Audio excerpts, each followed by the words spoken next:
দুনিয়ার কোনো কিছু হাসিল হয়ে যাওয়া এটা সফলতা নয়। একজন মুমিন মুসলিমের মর্যাদা আল্লাহর কাছে এক পাল্লায় যদি একজন মুমিন মুসলিমকে রাখেন, আরেক পাল্লায় পুরো পৃথিবীকে রাখেন। কেউ যদি পুরো পৃথিবীকে ধ্বংস করে দেয়, এটা আল্লাহর কাছে অত বড় অপরাধ নয়। একজন মুমিনকে যদি কেউ হত্যা করে, এটা যত বড় অপরাধ। তাহলে একটা মানুষ তাওহীদের উপরে যারা আছে তাদের মান মর্যাদা এত, আল্লাহ বলছেন অতএব তারা যেন দুনিয়ার জন্য নয়, বরং তারা ওই পরকালে জাহান্নাম থেকে মুক্ত হয়ে যাওয়ার সেই রাস্তা যেন তারা অবলম্বন করে। কারণ সেই দিন যাকে জাহান্নাম থেকে শুধু বাঁচানো নয়, দূরে রাখা হবে।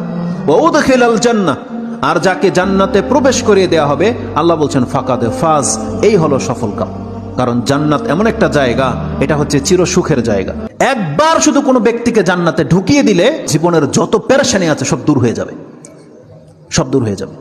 তাহলে পরকালের ব্যাপারটা হচ্ছে এমন। আল্লাহ বলতেছেন সেই দিন যাকে জান্নাতে ঢুকিয়ে দেওয়া হবে, আল্লাহ বলছেন এই ব্যক্তি হচ্ছে সফল কাম।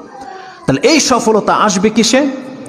একমাত্র আপনার ঈমান, তাওহীদ। আপনি আল্লাহকে মেনে নিয়েছেন, আল্লাহর বান্দা, আপনি আল্লাহর সাথে শিরিক করেন না, এমন প্রত্যেকটা ব্যক্তি সেই জান্নাত সে পাবেই পাবে। এটা আল্লাহ ওয়াদা করেছে।